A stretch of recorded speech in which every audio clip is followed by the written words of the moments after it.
안녕하세요. 한국통합영양연구원장 조금호입니다.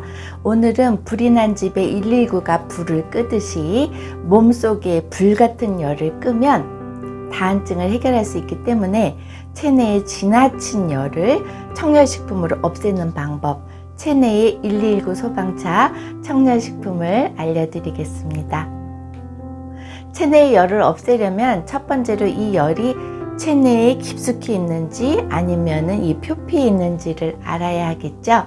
심한 변비를 일으키는 체내에 깊숙이 있는 이 열은 식품의 성질이 서늘하거나 찬 식품, 즉 청열식품을 사용하여서 체내의 열을 꺼주면 됩니다. 마치 알코올 램프 뚜껑을 덮어서 불을 꺼주듯이 하는 거죠. 여기에 해당되는 청열식품은 가을배예요. 그리고 쇠비름, 녹두, 죽엽, 연잎, 민들레, 오이, 수박, 숙주나물입니다. 이 식재료를 재료의 특성에 맞게 나물이나 차 또는 갈아서 또는 죽으로 해서 드시면 크게 효과를 보실 수 있습니다. 두 번째로는 여드름과 같이 또는 피부 발진처럼 피부 표면에 있는 열은 피부의 모공을 열어서 열을 발산시키는 방법인데요. 이러한 식품으로는 상엽이에요. 뽕나무 잎이죠. 효과가 되게 좋습니다. 국화, 박화, 칡 아시죠? 갈근이라고도 하는데요. 이 재료를 차 또는 즙을 내서 드시면 효과를 볼 수 있습니다. 세 번째로는 평상시 식사가 부실하신 분 있잖아요. 그런 분들은 체내에 혈허로 혈이 부족해서 허열이 올라오게 됩니다. 그럴 때 이 부족한 혈을 보충하면 체내에 열이 가라앉게 되기 때문에 보혈 식품을 섭취하는 것입니다. 예를 들면 당근이나 시금치, 구기자, 땅콩, 참깨, 포도, 돼지간, 소간, 닭간, 돼지 염통, 돼지 족발, 도가니, 또 오징어, 당귀, 계열 등 하수오, 숙지황, 용안육, 상심자. 상심자는 뽕나무 열매 오디를 말하는 거예요. 이러한 식재료와 한약재를 조리하거나 또는 차를 끓여서 드시면 크게 효과를 보실 수 있습니다.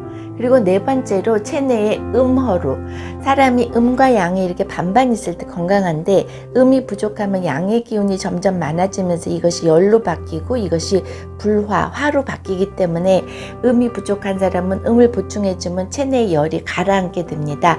그래서 보음시키는 식품으로 전복이나 굴, 맛조개, 홍합, 뱀장어, 오골계, 계란, 돼지고기, 우유, 참깨, 참기름, 또 다시마, 미역, 세모가사리, 구기자, 잣, 해바라기씨, 여정자, 이러한 보음식품을 섭취하시면 도움을 받을 수 있습니다.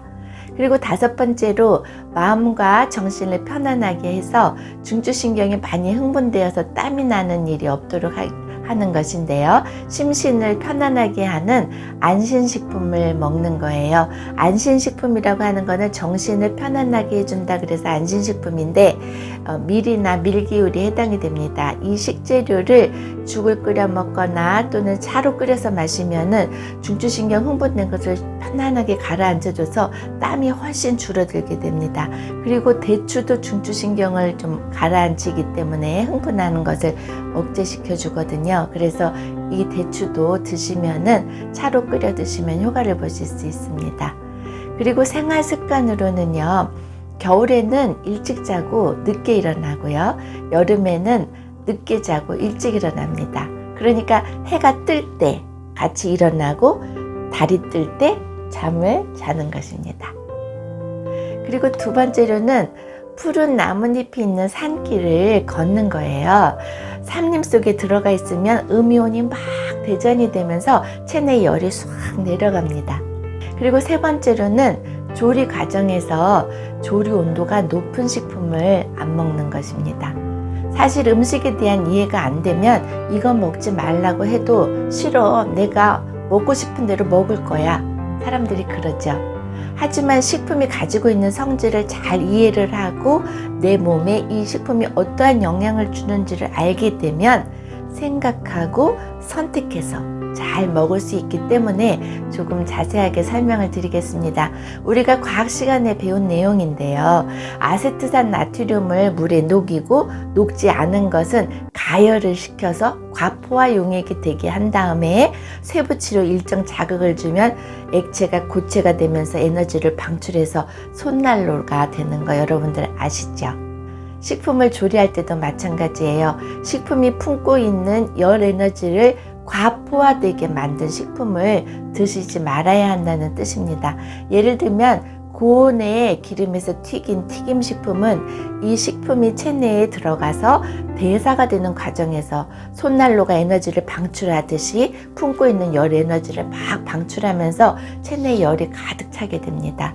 위장에 손난로를 넣어둔 개념과 비슷한 거죠. 위장에서 열을 심하게 발생하는 식품들은요, 술, 튀김, 과자, 오븐에서 나온 피자, 식품 첨가물을 넣은 가공식품, 그리고 매운 식품, 닭튀김, 탕수육, 돈가스 같은 튀김, 그러한 식품들을 드시지 않는 것이 좋습니다.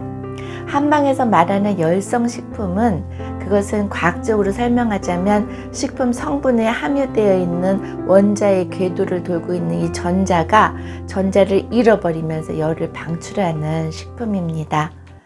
오늘 알려드린 식자재로 꾸준히 음식을 해서 드시면 체내 열이 서서히 줄어들게 됩니다.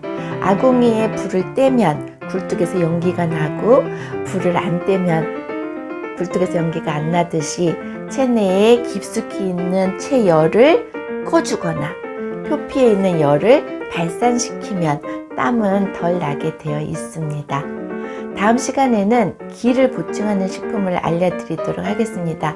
기가 보충이 되어야 체내에 열이 어느 정도 있어도 기의 고속작용으로 몸에 충분한 전기가 땀이 밖으로 배출되지 않도록 해주기 때문입니다. 오늘 영상에 도움이 되셨으면 좋아요, 구독 눌러주시고요. 알림 설정하셔서 다음에 건강정보 받아보시기 바랍니다. 감사합니다.